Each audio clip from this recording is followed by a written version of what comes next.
All right, so I'm going to run through a quick walkthrough of the initial setup of your Harvest Right freeze dryer if you buy one. This is straight out of the box all the way to doing your first batch and the bread batch. Now, this is going to be pretty basic, so make sure and read the owner's manual for more details, all the little things that are really important in this that I'm not going to go through in this short video. I'll probably do a video later on that goes into more detail, but this one is just going to be sort of the bullet points of everything. Now, when you first get the freeze dryer, when they drop it off in your driveway, you check it out, make sure nothing is damaged. The driver will wait there for you for a few minutes. And then what they recommend is that you let it sit and settle for 24 hours. So you find a good location that you've got plenty of room, good ventilation, good temperature control, all that. And then you have to let it sit for 24 hours, which is kind of sucks because you're brand new toy and you've got to let it sit there. On top of that, you've got to do the first bread run, which I'll go through in a bit. So that's another 24 hours. Kids, you're so impatient. So that's 2 days that you've got to let your new toy just sit there before you can actually use it. But it's important to do all that just to make sure that you're getting everything done correctly. So the initial setup, once you've waited that 24 hours, so the initial setup, all of this is pretty easy. The first part you do after you unbox everything is you add oil to the pump. When you add oil, my pump is the Premier pump. Make sure it's not over half full. They recommend that that's the level that you run the Harvest Right at. Now, when you do this, make sure you're just putting in a little bit at a time, because as you fill this, once you're done filling, it will still drain into that chamber and raise that level up a little bit. So don't add too much. And if you do add too much, you can always open the little drain valve at the bottom and put a little bit back into the bottle. After you've done that, then you connect the hose to the freeze dryer and the vacuum pump. Hand tightening, they say that hand tightening this is fine. You can use some pliers to snug that up a little bit if you want, but mine's just hand tight. And then you connect to the freeze dryer to the power, the wall outlet, and then you plug the vacuum pump into the freeze dryer. So you only need one outlet for this. The small and medium machines, you can use a regular outlet. The large machines, I believe you need a dedicated 20 amp outlet. So just keep that in mind. This is a small unit though, so plugging it into the wall is not a big deal. And then you remove the drain hose from inside the Harvest Right. And this was sort of a pain. It got a little bit frustrating. I even thought about at one point taking the back off. Just don't. But it can be done. It's sort of like putting a square peg through a round hole or pulling a square peg out of a round hole. It's a little tricky, but once you get it right, it'll pop out and then you're good to go. Then you place that hose in a container to catch the water that gets sucked out of all the food that you're going to be doing. I use a 5-gallon bucket. The height that this is at, the hose stays out of the water. You want to make sure the hose doesn't siphon water back into the unit because that can destroy it. So after every use, you dump the water. You make sure that bucket's completely empty when you go to start a new batch. I also put a container in the front of the machine. This is just a small plastic cereal container because condensation collects around the outer ring, and it also, when it's defrosting, some of that may leak out the front. So I use that below the very middle of the ring to catch some of that water, make sure it doesn't drip on the floor. All right, so pretty simple to set the machine up. But one more time, I got to say, make sure and read the instruction manual. It goes through a lot of little things that I didn't go through here that just help and let you understand a little bit about how this machine works and what you're supposed to do. So let's go over the initial setup. Once you've got everything running, you've let it sit there for 24 hours, everything's plugged in and everything's ready to go. Then you've got the screen up top where you can customize your name. Right now mine says Prepper Food. I'm sure that's going to change a few times. Really simple and easy to change.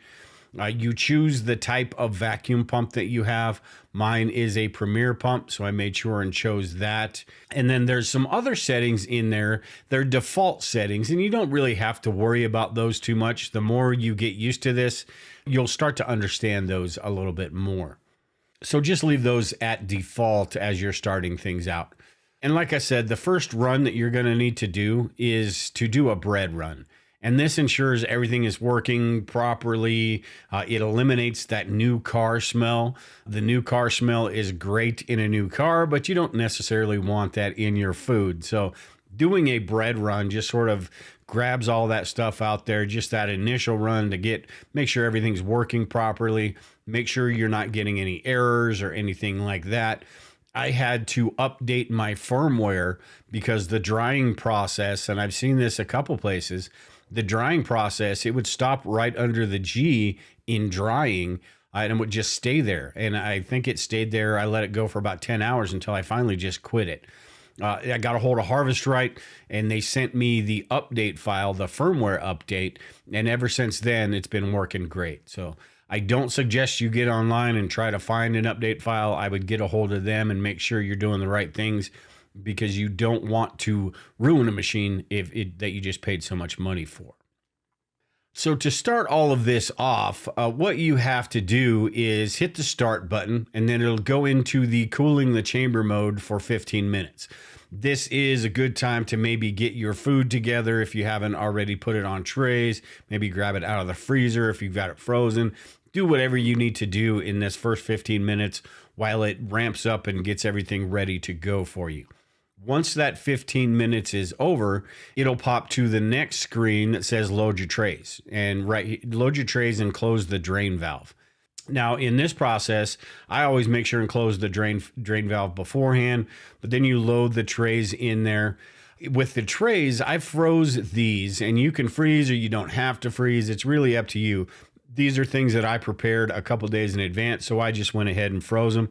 All right, so once you load the trays in, you close the door, make sure it's locked really tight. You make sure your drain valve is closed, and then you hit the start button and it goes into freeze mode. Now, I pre-froze mine, but it's not necessary. You can skip the freeze mode by touching the leaf icon on the top left, but I just went ahead and did it because I just want to make sure that everything's, getting the full treatment basically. At this point, once you set it in, once it's into this mode, Harvest Right does everything on its own. So sit back, relax. It figures out how long it needs to freeze dry everything. Now, with the freeze mode, this isn't the actual vacuum freezing. This is just getting everything frozen, making sure it's doing everything right. Like I said, you don't have to watch anything at this point. The next step, it goes into the vacuum freezing mode. And as the screen says, this is just creating the adequate vacuum inside. Once this is done, it will move on to the drying cycle. And the drying cycle is basically where all the magic happens. This can take quite a while depending on what you're freeze drying. Candy gets done really quick, but if you're freeze drying something with a lot of water in it, it could take 30, maybe even 40 hours. A few batches that I've done, the average time is somewhere around 30 hours. So just know once you turn this on, it's, go do your thing because it's going to be a while. Once this is complete, it goes into the extra drying time that you can set at the beginning of this. Those defaults that I said, just leave them where they are. You can move that extra dry time up to 4 hours, 5 hours, 6 hours, whatever you want. This is just once it gets done and it thinks the food is done, this is just that extra little nudge, that better safe than sorry time. So if you're going to be, say it's going to be done at midnight and you're sleeping, you can put 4 or 5 hours extra dry time on there just to have it do its thing while you're sleeping. All right, so now that the food's done, let's go through the process that I use of packaging everything up, making sure that it's ready for long-term storage, and some of the supplies that I use. All right, so now this has completed its cycle. It says here the drying process is complete. That's with the 3 hours extra dry time. As you can see, this batch took 31 hours and 32 minutes from start to finish. We are going to open this up and see, just to make sure, to see if everything is absolutely bone dry. If not, we'll add a little bit more time to this. So what I'll do first is open the drain valve over here.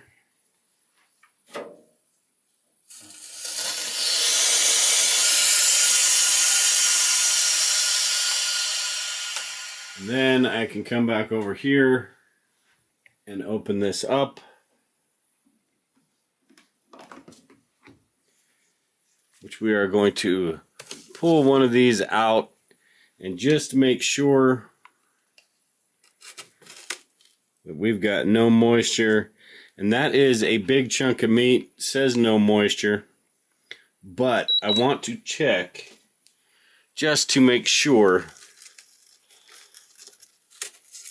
We are going to take this big chunk of meat and just break it in half and make sure the inside isn't cold at all, because that means there's still moisture in there, and make sure the color is right, and it looks like it's perfectly fine.